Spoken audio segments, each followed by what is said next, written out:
बिस्मिल्लाहिर्रहमानिर्रहीम। अस्सलाम वालेकुम नाज़रीन, प्रोग्राम आप देख रहे हैं 7 से 8 सना हाशमी के साथ। मुझे उम्मीद है कि आप तमाम लोग खैर खैरियत से होंगे। पाकिस्तान की सियासत में जाहिर है इमरान खान साहब जो कि तहरीक इंसाफ के चेयरमैन हैं, सड़कों पर मौजूद हैं और आज की जो ताज़ा तरीन इतलात हैं उसके बाद अब से कुछ देर पहले प्रेस कॉन्फ्रेंस की है राना सनाउल्लाह साहब ने, और उन्होंने कहा कि जिस खदशे का इजहार उनके अपने घर के भेदी ने किया, यानी कि फैसल वोडा ने, अब उसके हमारे पास सबूत आ गए हैं। एक ऑडियो लीक जो है राना सनाउल्लाह साहब ने अब से कुछ देर पहले सुनाई है। बात हो रही थी कि शायद एक कमेटी भी है जो कि तरतीब दे दी गई है जो डायलॉग करेगी तहरीक इंसाफ के लोगों के साथ। ये सब तो हो रहा है पाकिस्तान की सियासत में, लेकिन हमारा पड़ोसी और हमारा दुश्मन हिंदुस्तान न जाने क्यों बगले झाग भी रहा है, जश्न भी मना रहा है। तहरीक इंसाफ के चेयरमैन इमरान खान साहब के बयानात के हवाले से बड़ी लिए दिए हो रही है, बड़ी खुशियां मनाई जा रही हैं कि वो जिस तरह से ललकार रहे हैं इस्टेब्लिशमेंट के लोगों को, जिस तरह से कौमी इदारों को तनकीद का निशाना बना रहे हैं। लेकिन शायद हिंदुस्तान इस बात से बिल्कुल नाबलद है कि जब इस्टेब्लिशमेंट की बात हो या अफवाज पाकिस्तान की बात हो तो अवाम पाकिस्तान बहरहाल हमेशा उनके साथ होते हैं और सियासतदान भी हमेशा हम आवाज दिखाई दिए हैं। आज जरा बात कर लेते हैं कि पाकिस्तान की सियासत का अब हमें आगे फ्यूचर क्या दिखाई दे रहा है। इंपॉर्टेंट शख्सियात हैं जिनसे वक्त लिया है। मेरे साथ स्टूडियो में तशरीफ फरमा है मसूद रजा, एंकर हैं, तज्जियाकार हैं और ज़ाहिर शो भी करते हैं। Masood, thank you very much कि आप तशरीफ लेकर आए। टेलीफोन लाइन पर मुझे ज्वाइन करने जा रहे हैं वसीम बदामी, एंकर हैं, तज्जियाकार हैं और अपना एक मुनफरिद एनालिसिस रखते हैं। लेटर ऑन मुझे ज्वाइन करेंगे मुजीबुर रहमान शामी साहब और कादिर मंदो खेल साहब से भी हमने वक्त ले रखा है। आपकी इजाजत से मसूद साहब जरा वसीम बदामी साहब से गुफ्तगू का आगाज कर लेते हैं। वसीम भाई, मामला ये, बहुत बहुत शुक्रिया। सॉरी, वसीम बदामी साहब का मेरे ख्याल कनेक्टिविटी का कोई इशू आया है तो मसूद की तरफ ही पहले चल लेते हैं। मसूद साहब, अब जो पाकिस्तान की सियासत है ये तो हमारी अंदरूनी खलफशार की सियासत है, रस्साकशी भी हो रही है, लेकिन ये इंडिया क्यों इतनी खुशियां मना रहा है? इंडिया को तो मौका चाहिए ना कि हमारी आर्मी के मुतालिक, हमारी आईएसआई के मुतालिक, हमारी एजेंसीज के मुतालिक कोई भी बात हो, और उनका तो ये देरीना मुतालबा रहा है सारी दुनिया में, पूरी दुनिया में जाके वो बदनाम करते रहें, तो ये हमारे लिए इतना मैटर करना नहीं चाहिए। क्योंकि जब नवाज शरीफ साहब ने इस तरह की गुफ्तगू की थी उस वक्त भी खुशियाँ मना रहा था। तो इंडिया खुशियाँ मनाए या गमी मनाए, इससे हमारे अंदरूनी मामला पर शायद ये देखना जरूरी है ना। मसूद, कतई कलामी की माफ़ी, लेकिन वसीम बदामी साहब आ गए हैं क्योंकि उनको अपने शो की तैयारी भी करनी है, तो मैं ज़रा चाह रही हूँ कि पहले उनको इंगेज करें। वसीम साहब, सबसे पहले तो हमारी तरफ से कंडोलेंस कबूल कीजिए अरशद शरीफ साहब की, क्योंकि ज़ाहिर है आपके साथी, आपके साथ काम करने वाली शख्सियत और इस तरह से उनका कत्ल। अरशद साहब को क्या लगता है आपको, अरशद साहब के कत्ल का मामला कहीं पसे पुश चला गया है और पाकिस्तान की सियासत में मजीद इंगेजमेंट आ गई है तहरीक इंसाफ के सड़कों पर आने के बाद? कैसे देखते हैं आप, तहकीकात हो रही है या इस वक्त सिर्फ सियासत हो रही है अरशद शरीफ के कत्ल को लेकर भी? जी, बिस्मिल्लाहिर्रहमानिर्रहीम, और बहुत शुक्रिया कंडोलेंसेस का। इस दुआ के साथ कि अल्लाह ताला उनको उनके दर्जात बुलंद करे, घर वालों को सब्र दे और उनके कातिलों को अल्लाह ताला गाफ़िर करे, जो भी है।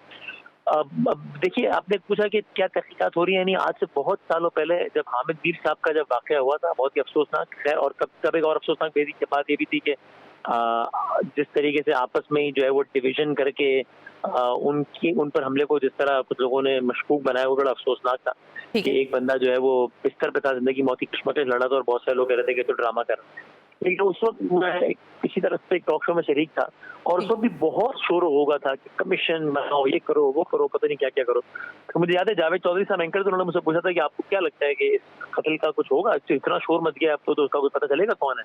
और मैं कहा था मुझे बहुत यकीन है कि ऐसा नहीं होने वाला। आई होप कि आई एम रॉन्ग, लेकिन ऐसा होने वाला नहीं। हमें आज तक नहीं मालूम ना कि क्या हुआ हामिद साहब के मामले में। लगता है मुझे भी ऐसा ही, आई हेट टू से दिस, कि ये मामला भी पाकिस्तान के जो हाई प्रोफाइल कत्ल के वाकयात हैं जिनकी गुत्थी कभी सुलझी ही नहीं, मुझे लगता है ये उनमें एक इजाफा है, जो कि इस कत्ल से बड़ा, शहादत से बड़ा तानिया ये होगा कि और इजाफा हो जाए, पता ही न चले कि काम किया किसने।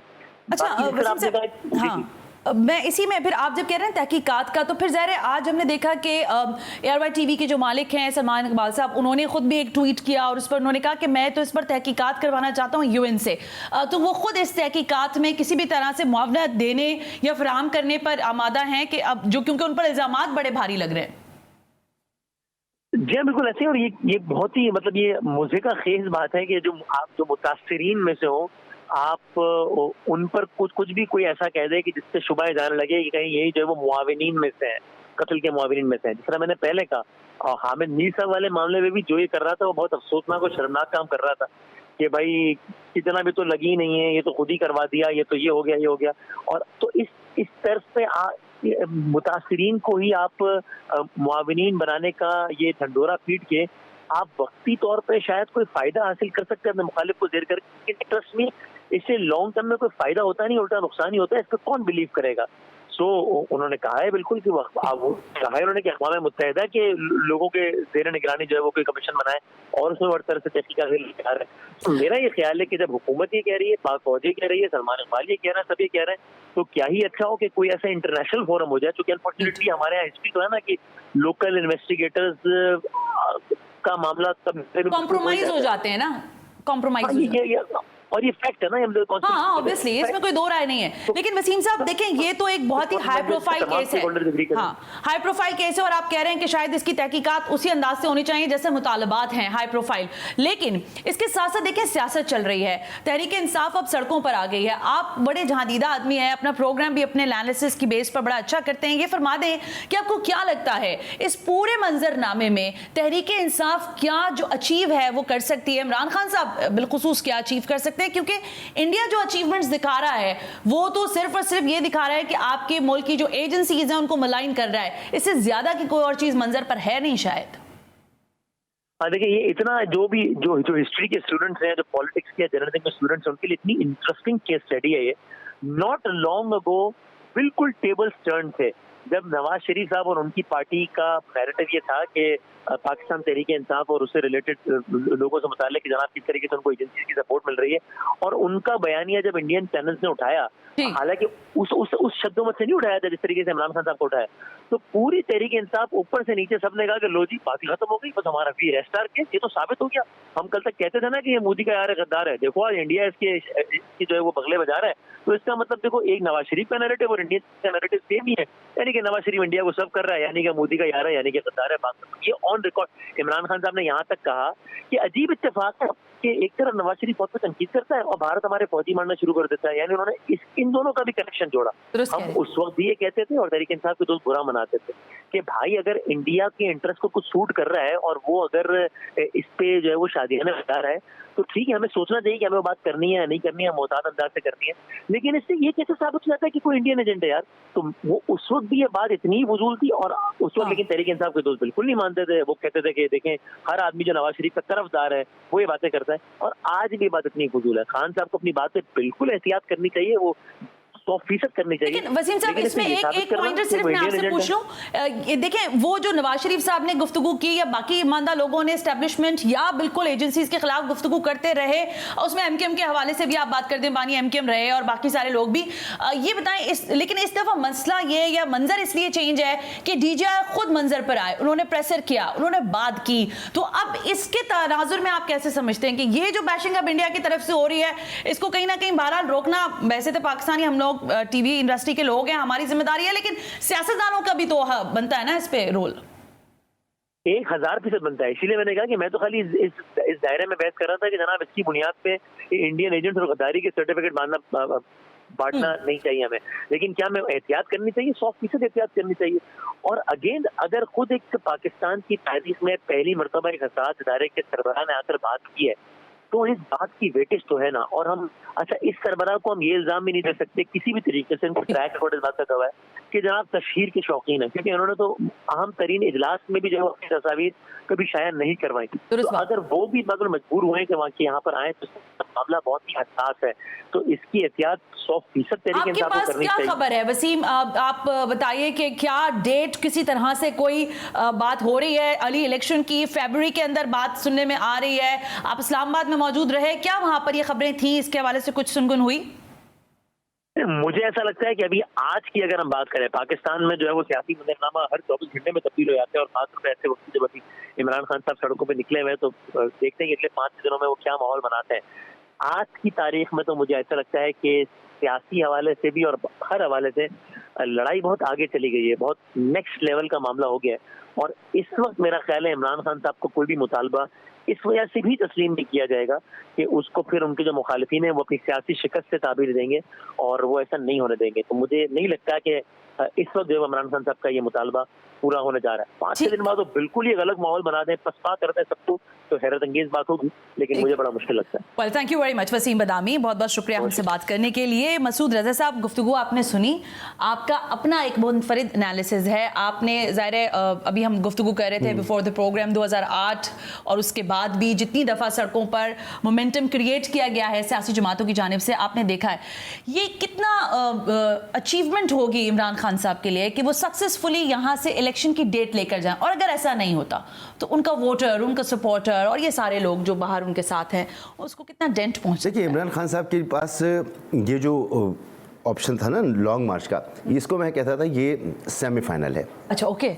और फाइनल है इलेक्शन की डेट ले लेना और इलेक्शन में फिर कामयाबी हासिल करना, एंटर हो जाना। क्योंकि इस वक्त अगर वो इलेक्शन में एंटर हो जाते हैं अगले 6 महीने में भी, 7 महीने में भी, अच्छा, तो मुझे लगता है कि पब्लिक उनकी कहीं नहीं जाती।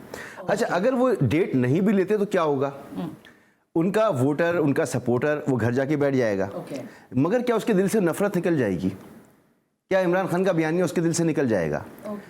अल्टीमेटली तो उसे जाकर वोट कास्ट करना है ना, ऑब्वियसली। तो अगर वो तो आपके अच्छा, और यहाँ से डिस्पर्स होने के लिए, इमरान खान को डिस्पर्स करने के लिए कोई आसान मामला नहीं होगा ये हुकूमत के लिए भी। अच्छा, देखिए, आप लेके चलते हैं, अगर आप हफ्ते 15 दिन भी, 9-10 दिन की तैयारी तो सबने की हुई है ना, ठीक है। अगर ये मामला 10-15 दिन भी चला गया तो ये एक बड़ा, फिर दूसरी बात ये कि इसका इमेज क्या आ रहा है। देखिए, कुर्सी से छोटा होता है हर ओहदा।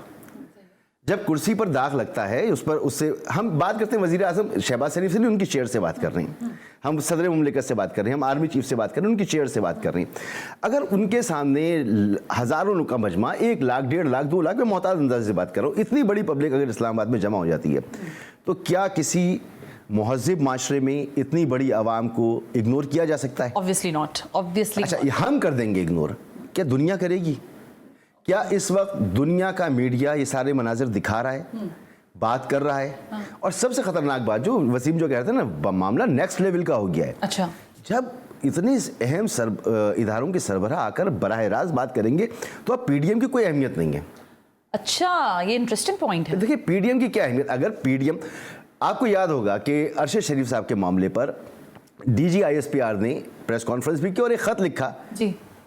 खत तो तहकीकात के लिए था, लेकिन बैनुसुतूर आपको समझ नहीं आ रहा कि जो हर्जा सराई हो रही है सोशल मीडिया पर बराह रास्त, उसको काउंटर कौन करेगा? हुकूमत। ओके, लेकिन हुकूमत आपको लगता है इतनी एलिजिबल नहीं? नाकाम रही, नाकाम रही है। ये हुकूमत ही है ना। कादिर मंदोखेल, इनसे पूछ लें। पूछें। कादिर मंदोखेल साहब, ज़ाहिर मसूद रज़ा साहब फरमा रहे हैं कि ये पीडीएम जो है ना ये नाकाम है और इसकी नाकामी की वजह ये है कि हमारे इदारों के लोगों को खुद आकर प्रेसर्स भी करने पड़े और अब जो कुछ इंडिया में हो रहा है इसका शाखसाना जिनके आप इत्तेहादी हैं वो हमने देखा कि जिस तरह से वो अपने जो उनका गुजरात का मेरा ख्याल है फैसलाबाद का जलसा था जिसमें उन्होंने नाम लिए इस्टेब्लिशमेंट के लोगों के, फिर उन्होंने आर्मी चीफ का नाम लिया नवाज शरीफ साहब ने, तो अब वही घूम पलट के वहीं पर मामलात आ गए हैं। तो आपका फेलियर है इस हुकूमत को चलाने में कादिर मंदोखेल साहब। बहुत शुक्रिया सना साहिबा। पहले तो मसूद रज़ा साहब को सलाम, और सलाम के साथ साथ हम पीडीएम नहीं हैं, पीपल्स पार्टी पीडीएम नहीं है, हम हुकूमत की इत्तेहादी है। अच्छा, ठीक है, पहली बात तो ये दुरुस्त कर दे, हम इत्तेहादी है, हम पीडीएम नहीं है। नंबर 1 बात, क्योंकि मैं जो इलेक्शन लड़ा हूँ वो पीडीएम के खिलाफ लड़ के आया हूँ। मैं ठीक है सर, मैं पीडीएम का मिफ्ता इस्माइल साहब को हरा के आया हूँ। ठीक है। दूसरी बात जो फरमा रहे हैं कि हम नाकाम हो गए, तो थोड़ा सी हम नाकाम की तशरीह भी बता देते कि हम नाकाम किस बात पे हुए। अगर अदारों के ऊपर इमरान खान की मुसलसल सेम पेज 1 पेज ये जो पिछले 4 साल से हम ये डायलॉगबाजी हम सुनते आ रहे थे। अच्छा। और अभी वो सेम पेज के अंदर ही एक दूसरे के साथ अगर लड़ पड़े तो इसमें हुकूमत का या पीडीएम का या जो अब नाम दे दे उनका क्या लेना देना। ठीक है।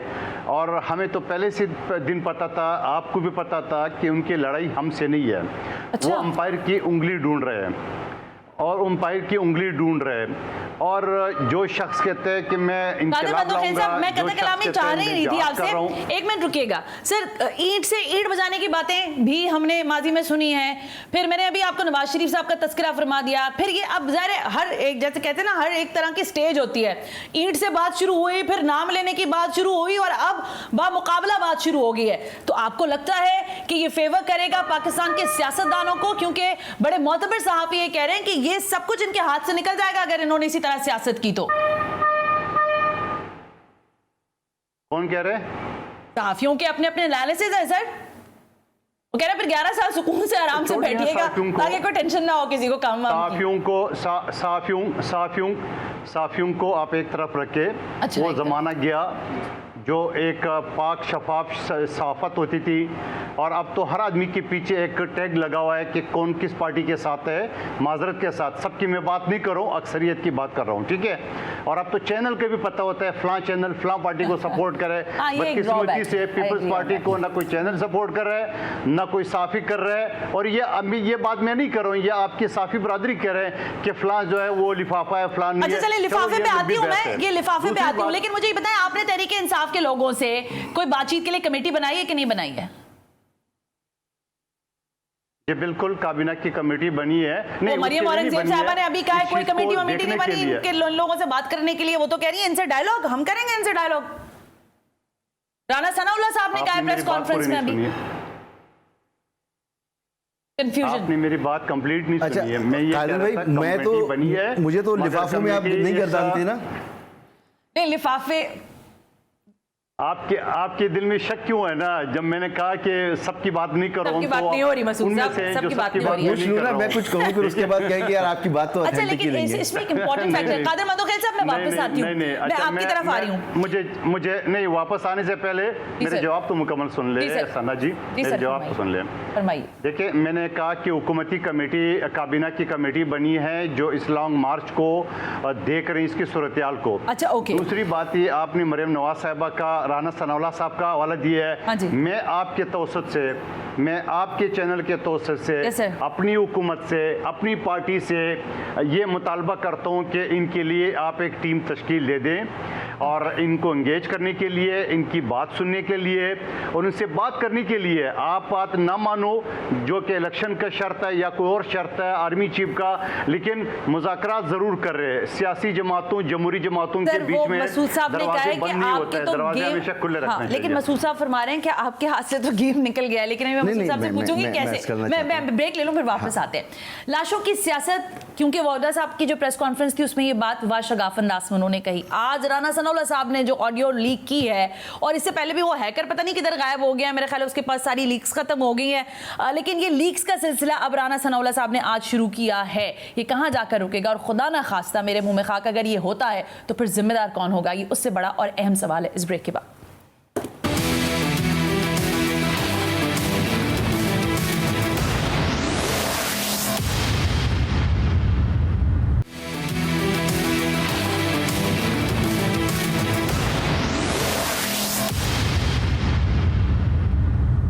वेलकम बैक नाज़रीन। हम ब्रेक पर थे और मेरे साथ स्टूडियो में तशरीफ फरमाए मसूद रज़ा साहब और DSN जी मौजूद हैं, कादिर मंदोखेल साहब। हम उनसे ज़रूर गुफ्तगू करेंगे दोबारा, लेकिन मसूद साहब को पॉइंट लेते हुए फिर मैं ज़रा इस्लामाबाद में क्या जैसे कहते हैं रुकावटें वगैरह खड़ी की गई हैं वहाँ से रिपोर्टर से अपडेट लेंगे। लेकिन मसूद साहब, जब वादा साहब का प्रेसर आया तो हम सोच रहे थे कि बहुत भरपूर इंकशाफात के साथ होगा, लेकिन जो उसमें प्रिसाइजली बात थी वो जो बहुत ज़्यादा हो रही थी वो ये कि लाशें गिरेंगी और मैसिव लेवल पर होगा ये मामला। अब वही सारी बात एक ऑडियो लीक्स के साथ आज राना सनाउल्लाह साहब ने कही है। How you see about it, और ये किसके फेवर में जा रही है चीज़? देखिए, इस वक्त इतनी डिवीजन है कि लोग किसके फेवर में जा रही है और किसके फेवर में नहीं जा रही, इसको तो आप निकाल के रख दें। जो इमरान खान साहब के फॉलोअर्स हैं वो उनके फॉलोअर्स हैं, वो सुनने को तैयार ही नहीं है। जो इनके फॉलोअर्स हैं वो इनके फॉलोअर्स हैं, और वो इलेक्शन बता रहा है आपको कि वो डिवाइड कहाँ है और उसका हजम कितना इमरान खान के पास है और कितना इनके पास है। अभी कादिर मंदोखेल साहब ने जो गुफ्तगू की, कादिर भाई सबसे पहले तो ये कि आप हैं तो पीपल्स पार्टी ही ना, तो आपने जो इलेक्शन लड़ा बेशक आपने पीडीएम के अगेंस्ट लड़ा हो, लेकिन ये वही पीडीएम है जिसको खुद सबसे पहले होस्ट आपने किया है, और 20 सितंबर 2020 को इसकी जो फॉर्मेशन हुई है वो बिलावल भुट्टो जरदारी और पीपल्स पार्टी के प्लेटफॉर्म से हुई। फिर आपको शो कॉज दिया गया, आपको निकाल दिया गया और फिर आप इसमें शामिल हुए। मसला यही है इस कोलिशन का कि जब नाकामी नजर आती है तो लोग अपनी कहते नहीं हमारा कोई ताल्लुक नहीं, हमारा ताल्लुक नहीं। अभी कह दिया पीडीएम, मैम पीडीएम थोड़ी, हम तो पीपल्स पार्टी, हम तो सिंध गवर्नमेंट है, हम नहीं। भाई आप सिंध गवर्नमेंट भी पीडीएम का हिस्सा है ना। बिल्कुल ठीक है। जितने फैसले हुए सिंध हाउस इस्तेमाल हुआ ना हुकूमत की तब्दीली के लिए, तो पीपल्स पार्टी कैसे कह सकती है कि हम पीडीएम नहीं है? सही है। तो असल में जो ये सारा क्योज है, इसमें हुकूमत की अपनी रिप्रेजेंटेशन कहाँ है? क्यों इदारों को आना पड़ रहा है? ऐसी शख्सियत को क्यों आना पड़ रहा है जो तारीख में कभी मीडिया के सामने नहीं है? प्रेस कॉन्फ्रेंस नहीं किया। ऐसा बंदा जो अपनी तस्वीर नहीं लगवाना चाहता, उसे आगे प्रेस कॉन्फ्रेंस करनी पड़ रही है। मीडिया ये जो तवील तरीन जहाजी साइज पाकिस्तान की तारीख की सबसे बड़ी काबीना है, जिसमें सबसे ज्यादा वजीर बेमहकमा है। हाँ, बिल्कुल दुरुस्त है। जिसमें दर्जनों के हिसाब से आपके तर्जुमान हैं। वजीर आजम साहब ने इस पे कहा कि आप शहबाज शरीफ साहब ने, जब उनसे ये सवाल हुआ एक प्रेस कॉन्फ्रेंस के अंदर लाहौर में, जो लास्टली उन्होंने प्रेसर किया था, बड़ा तवील तरीन प्रेस कॉन्फ्रेंस था, उन्होंने कहा आप कैसी बातें करते हैं, इत्तेहादियों की हुकूमत है, आप समझते हैं कि हमने सबको ऐसे ही लेके चलना है? कुछ ना कुछ तो किसी को देना है ना। मैं मानता हूँ बड़ी काबीना है, ये माना है उन्होंने। अब देखिए, यही तो सारा मामला है कि यही जब आवाम के सामने जाता है, आप आवाम से कहते हैं कि चाय में 1 कप चीनी कम डाल लो, तुम 1 रोटी कम खा लो। लेकिन मसूद साहब, ये बातें इमरान खान साहब ने भी की ना, मैं आटे दाल का भाव बताने के लिए नहीं आया और मैं कुछ और तरीके से वो नहीं आए थे। हाँ। वो नहीं आए। उन्होंने अपना जो भी प्लान दिया, आवाम ने उनको मुस्तरद कर दिया था। उनकी पॉपुलैरिटी खत्म हो गई थी। ठीक है। ये अगर बीच में ना आते तो दोबारा कोई पलट के पूछता भी नहीं। लेकिन ये तो आए थे महंगाई मुकाओ मार्च करके ना। इनकी तो तहरीकी महंगाई खत्म। आज मुझे बताएं ना, मुझे सिर्फ एक सवाल का जवाब दे दे पीडीएम कि आपका इकोनॉमिक प्लान क्या है? मैं तो इससे भी बहुत, इकोनॉमिक प्लान तो आई थिंक बहुत बड़ा कैनवस पे नाम होगा। मैं तो इससे भी बहुत छोटे लेवल पर पाकिस्तान पीपल्स पार्टी से, अभी कादिर मंदोखेल की तरफ दोबारा चलते हैं हम, लेकिन हम उनसे पूछना चाहेंगे कि सिंध और फिर कराची में ये जो कुछ हो रहा है, रोजाना की बुनियाद पर दहशतगर्दी हो रही है, स्नैचिंग हो रही है, स्ट्रीट क्राइम बढ़ा है, इस सब पर किसी का कोई ध्यान नहीं है, क्योंकि आवाम से किसी का कोई बराह रास्त कनेक्शन है ही नहीं। इस पर आती हूँ, लेकिन हमीद लंगरा हमारे साथ मौजूद है इस्लामाबाद से, तो मैं जरा हमीद साहब से पहले अपडेट ले लूँ कि इस्लामाबाद में 4 तारीख को पहुंचना है तहरीक इंसाफ ने। हमीद साहब फरमाइएगा, कौन कौन से चेक पोस्ट बन गए हैं, रुकावटें खड़ी की गई हैं, जो एंट्री एरिया है वहां पर क्या सिचुएशन है? F9 पार्क बताया गया है कि शायद वहां पर मख्तस है जगह, तो थोड़ा सा मुझे अहाता करके बताएं कि इस वक्त इस्लामाबाद में क्या वाइब्स है, किस तरह देख रहे हैं आप सिक्योरिटी और बाकी सब चीजों को? सना, इस वक्त दो सूरत हाल इस्लामाबाद के अंदर कुछ ऐसी है कि यहाँ पर रेड जोन जो है उसमें उसकी हदूद में जो है वो तोसी की गई है और उसको 2 किलोमीटर तक बढ़ा दिया गया है। रेड जोन की हद तक मैं अगर बात करूँ तो 2 पॉइंट्स ऐसे हैं जहाँ पर मुकम्मल तौर पर जिनको बंद कर दिया गया है। एक डी चौक है और दूसरा जो है उसके साथ नादरा चौक जो है, इन दोनों जगहों को मुकम्मल तौर पर बंद कर दिया गया है। मैरियट होटल वाला रास्ता, अयूब चौक का रास्ता जो है वो जुज़वी तौर पर वहाँ पर कंटेनर रखे गए हैं, लेकिन वो रास्ता खुला हुआ है। इसी तरीके से सरीना चौक का रास्ता जो है वहाँ पर भी कंटेनर्स रख दिए गए हैं, लेकिन वहाँ से रास्ता खुला हुआ है। ये मार्च जो है 4 तारीख को पहुँचेगा और इस हवाले से अली नवाज अवान की भी गुज़श्ता रोज़ जो है वो इस्लामाबाद इंतज़ामिया के साथ मुलाकात हुई थी और उस मुलाकात में इस्लामाबाद इंतज़ामिया की जानिब से PTI से एश्योरेंस मांगी गई है कि क्योंकि जब ये पिछली दफ़ा आए थे तो इंतज़ामिया का ये कहना है कि जी इन्होंने अपने मुआहदे की खिलाफ वर्जी की थी, इस दफ़ा ये रिटर्न एश्योरेंस देंगे तो इन्हें इजाज़त देंगे, अदरवाइज़ जो है वो कुछ और सोचा जाएगा और ये मुमकिन तौर पर इजाज़त जो है 2 रोज़ कबल जो है वो इनको मिल जाएगी। अच्छा, यानी 4 तारीख से पहले इजाज़त मिल जाएगी एंट्री की? हमीद साहब, 4 तारीख से पहले इनको इजाज़त मिल जाएगी। ठीक है जी बिल्कुल, इनको 4 तारीख से पहले जो है वो मोस्टली जो है मंगल या बुध की शाम तक इनको इजाज़त मिल जाएगी, लेकिन उसमें इनसे जो है वो रिटर्न एश्योरेंस मांगी गई है कि ये यहाँ पर आकर कोई इस तरह की एक्टिविटी नहीं करेंगे जिससे अमन व अमान की सूरत हाल जो है वो ख़राब हो। अब अगर मैं तहरीक इंसाफ के हवाले से बात करूँ कि जी वो क्या चाह रहे हैं या किस तरफ जाना चाह रहे हैं, देखें एक इस्लामाबाद में GT रोड से रास्ता आता है टी चौक से, जो सीधा इस्लामाबाद एक्सप्रेस वे से इंटर होते हैं और ये सीधा जो है वो H9 और G9 का जो जिस जगह को पेशावर यहाँ पर PDM और दीगर जमातों ने भी अपने मुजाहरे किए हैं और वहाँ पे बैठे रहे हैं। वो उससे तहरीक इंसाफ ने भी वहाँ पर जो है वो अपना मौलाना फजल रहमान साहब लेकर आए थे, जलसा वगैरह अपना लेकर आए थे, उस जगह की बात जी बिल्कुल बिल्कुल वही जगह जो है उसकी जगह डिमांड की गई। अच्छा, अश्योरिटी, ठीक है, थैंक यू, बहुत बहुत शुक्रिया हमीद लंगरा साहब, थैंक यू। वक्त बहुत कम है और हमें बड़ा रैपिडली चलना है। कादिर मंदोखेल साहब, ज़ाहिर कुछ अपडेट्स तो मैंने वहाँ से आपके सामने आ ही गई कि किस तरह से आप आप रोकेंगे या आपका प्लान है और कितना आप उनको एनओसी देते हैं, इजाजत देते हैं। लेकिन इस सब में बड़ा अहम सवाल है कि इस वक्त जिस तरह से हम सियासत को देख रहे हैं, आप कह रहे हैं हम डायलॉग के लिए कमेटी बना दें। जिस शख्सियत को आपसे डायलॉग करने हैं उनका नाम है इमरान खान साहब, और वो जब से इख्तिदार में आए थे, बल्कि इलेक्शंस पर भी अगर आप चले जाएं 2018 के, तो उन्होंने कहा था कि मैं इन चोरों और डाकुओं से बात करूंगा। What do you think about that कि after these kind of protest आप इस पोजीशन में भी होंगे कि आप इमरान खान साहब को एंगेज कर सकें किसी भी तरह की कमेटी को फॉर्म करने के बाद? आपके इस सवाल के से पहले मैं मसूद रज़ा साहब की पीडीएम के हवाले से मुख्तसर जवाब दूंगा। जरूर। ना तो मसूद रज़ा साहब की पहले इन्फॉर्मेशन ठीक थी जो हम पीडीएम थे, जो दूसरी ठीक है कि हमें निकाला गया। अच्छा। हमें जो शोकास दिया गया है, हमने उस शोकास को इतनी अहमियत नहीं दी है, इतने हैसियत ही नहीं थी कि हम उसका जवाब देते हैं, और हम खुद अलग हो गए। नंबर एक बात। दूसरी बात, जो आप इमरान खान साहब के देखे, इनका है कादिर भाई, आपने मुझे फैक्चुअली गलत कहा है। माजरत के साथ मुझे बताने देना, आप ठीक कर दीजिए मुझे।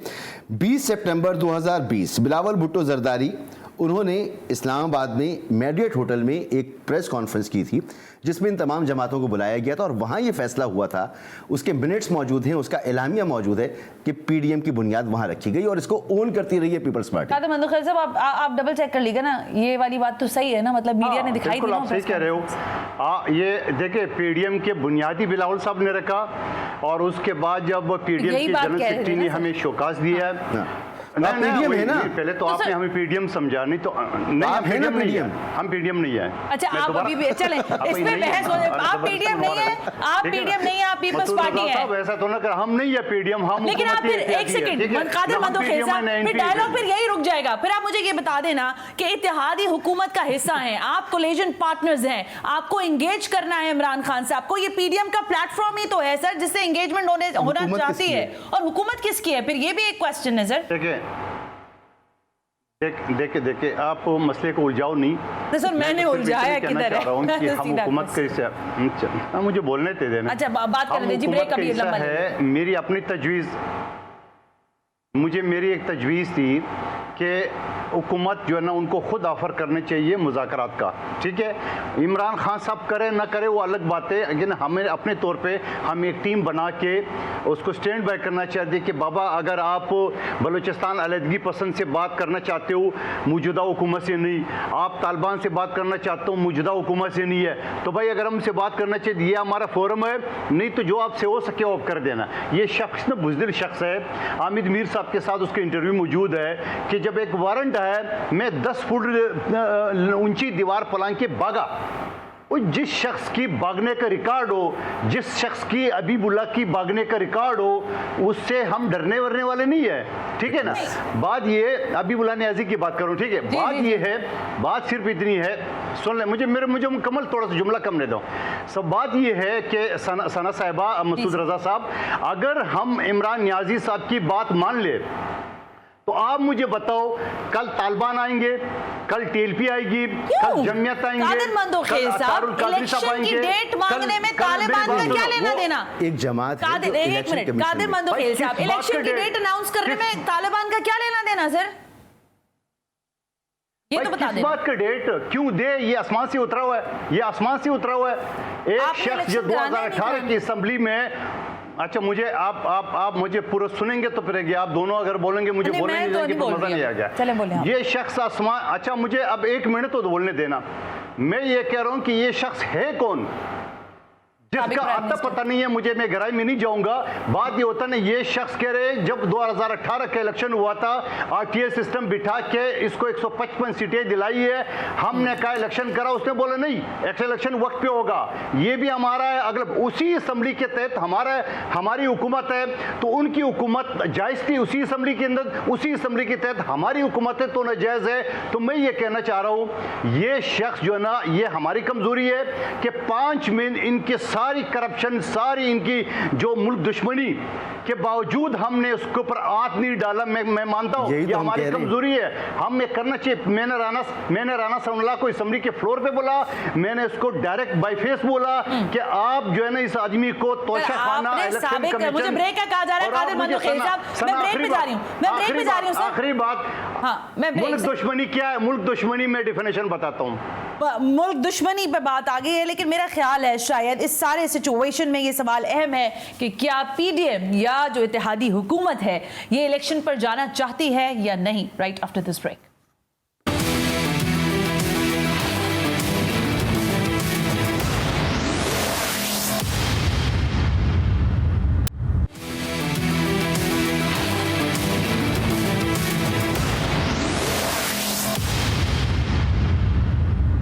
वेलकम बैक नाज़रीन, हम ब्रेक पर थे और अब वक्त कम रह गया है, इसलिए मैं चाहूँगी कि हम वन लाइनर लेकर ज़रा आगे बढ़ें कि शायद इसका कोई डिस्कशन का कोई, जिसे कहते हैं ना, रिजल्ट ओरिएंटेड बात आ सके। मसूद रज़ा साहब, कादिर मंदोखेल साहब कह रहे हैं कि पीडीएम और वो सारी चीज़ें आप साइड पर रख दें, बट आई थिंक अब डिस्कशन इस मोड़ पर आना चाहिए कि इमरान खान साहब का जो मुतालबा है इलेक्शन का, how you see about that, कि वो कितना ऐसा मुतालबा है जो मौजूदा हुकूमत नहीं मान सकती, या इसके हाथ में नहीं है, या आपकी फीलिंग ये है या आपकी खबर ये है कि इलेक्शन तो हो ही नहीं रहे भाई, नेक्स्ट ईयर आराम करें सारे। देखिए शायद कहीं ये प्लान मौजूद हो, लेकिन मैं ये कहता हूँ कि इतनी बड़ी तादाद में अवाम अगर निकले हों तो आपको देखिए, पीपल्स पार्टी भी हमारी पार्टी है, नून लीग भी हमारी पार्टी है, पीटीआई भी हमारी पार्टी है, सब पाकिस्तान की पार्टी है, इदारे भी पाकिस्तान के। बिल्कुल सही है। किसी हादसाती कैफियत की तरफ बढ़ने के बजाय ज़रूरी ये है कि आप मिल बैठें और कोई हल निकालें। पाकिस्तान का सबसे बड़ा मसला जो है वो सियासी अदम इस्तेहकाम है, और फिर उससे जुड़ा हुआ सबसे बड़ा मसला जो है वो इकॉनमी है। तो आप सियासी अदम इस्तेहकाम कम कीजिए, इकॉनमी की तरफ जाइए, कोई रिजॉल्व निकालिए और बातचीत कीजिए। लेकिन इमरान खान साहब बातचीत करेंगे मसूद? जी बिल्कुल तैयार है ना, वो कह रहे हैं कि आप इलेक्शन की, बल्कि वो यहाँ तक तैयार थे कि आप इलेक्शन कराने की बात करें, हम बैठ के ये भी तय कर लेंगे कि इलेक्शन की तारीख क्या होगी। अब जाहिर सी बात है 11 महीने का वक्त है, 2-4 महीने आप पीछे आ जाए, 5-6 महीने वो आगे चले जाएं, कोई ना कोई तो रास्ता निकलेगा ना। कादिर मंदोखेल साहब, आप लोगों की आपस में जाहिर है एंगेजमेंट होती होंगी, आप बात करते होंगे कहीं पर भी जहां मुलाकातें होती हैं, कोई ऐसा अभाम मौजूद है कि इलेक्शन तो नेक्स्ट ईयर नहीं हो रहे, और अगर ऐसा है तो उसकी वजह क्या है? अगर इलेक्शन नेक्स्ट ईयर होने हैं तो डेट अनाउंस ना करें, लेकिन एटलीस्ट ये तो बता दें कि आप इलेक्शन कब करवाने के मूड में है, फेब के बाद, मार्च में, अप्रैल में, मई के अंदर, क्या आपका टारगेट टाइम है? अगस्त में तो हमें पता है कि आप कह रहे हैं कि हम करा रहे हैं, लेकिन वही मसूद वाली बात आगे पीछे हो सकते हैं मंथ्स। देखिए सना साहिबा, बिल्कुल मैं आपको रियलिटी बता रहा हूँ, अपने दिल की बात बता रहा हूँ आपको कि इलेक्शन हम क्यों नहीं कराना चाहते हैं। एक तो ये है कि जब हम इनसे आप पूछते थे तो कह रहे टाइम पे होगा। एक तो पीपल्स पार्टी की एक रवायत बनी है, आसिफ अली जरदारी साहब ने 5 साल पूरे किए है, फिर मियां नवाज शरीफ साहब ने किया है, इनको भी हम पूरे करने दें, लेकिन आदम एतमाद और असम्बली के टेन्योर में फ़र्क है। हम इलेक्शन इस वजह से नहीं करना चाह रहे कि जिस हाल में हमें पाकिस्तान मिला, जिस तरह मुआहदे की खिलाफ वर्जी की है IMF के साथ उनने, तो उस सूरत में हमने वो कड़वी गोली तो हमने निगल ली है। अब ये कह रहे थे कि इलेक्शन कराओ, किस बात की कराए? हमें इतना टाइम तो मिलना चाहिए ताकि हम इस मैशियत को काबू कर ले, हम तरक्याती काम कर ले। हमने जो बिजली के बिल, गैस के बिल, ये पेट्रोल हमने बढ़ाया, उसको हम काबू करके कम तो करें। आप अपने वोटर को, हमसे आपने बढ़ा दिए और कह रहे इलेक्शन, व्हिच मींस कि आप अपने वोटर को एंगेज कर सकें। हाँ जी कादिर साहब, बिल्कुल बिल्कुल बिल्कुल, मैं आपको रियलिटी बता रहा हूँ। रियलिटी ये है कि हमसे आपने मुश्किल फैसले करा लिए है, अब आप कह रहे हैं इलेक्शन कराओ। अगर इलेक्शन कराने का किसी थर्ड फोर्स ने फैसला भी किया है तो आप यकीन करेंगे मौजूदा हुकूमत जो ना वो सड़कों पे होगी। अच्छा, ये मसूद साहब, ये फिर इंपॉर्टेंट फैक्टर आ गया। देखें, उनको ये बात तो हमें देखनी होगी ना कि वो कह रहे हैं कि अगर अभी इलेक्शन हो जाते हैं, यानी अगर मार्च में भी इलेक्शन हो जाते हैं, फैब में भी अगर इंटरिम गवर्नमेंट का सेटअप आना शुरू होता है और आफ्टर 3 मंथ्स क्लियरेंस आती है चीज़ों की, तो वो कह रहे हैं हमसे आपने मतलब सब कुछ बर्बाद करके हमारा पॉलिटिकल माइलेज खत्म करके आप हमें किसी ने गन पॉइंट पे तो नहीं दी थी ना हुकूमत। जब हुकूमत ली थी आपको सारे मामला पता थे ना। अब दूसरा खदशा ये है कि आप 11 महीने की तो बात कर रहे हैं, 11 महीने के बाद अगर आप माशी इमरजेंसी लगाकर और मजीद 1 साल 1.5 साल का टाइम लेने की कोशिश करती हैं और वो आपको मिल जाता है, तो पीटीआई क्यों छोड़ेगी इस पॉपुलरिटी के साथ? इमरान खान आपको क्यों छोड़ेगा? ओके, तो इसका मकसद है ये डिस्कशन गोइंग ऑन रहेगा। कादिर मंदोखेल साहब, थैंक यू हम वेरी क्यों मच। छोड़ेंगे? बिल्कुल ठीक है, हम भी नहीं क्यों छोड़ेंगे, हम भी नहीं छोड़ेंगे। और वो कह रहे हैं कि वो क्यों छोड़ेंगे, मुल्क की खातिर। तो पकड़ेगा कौन, मेरा ख्याल है शायद ये ज्यादा अहम सवाल हो जाएगा। कादिर मंदोखेल साहब, थैंक यू वेरी मच, बहुत बहुत शुक्रिया वक्त देने के लिए। मसूद रजा साहब, थैंक यू वेरी मच कि आप तशरीफ लेकर आए।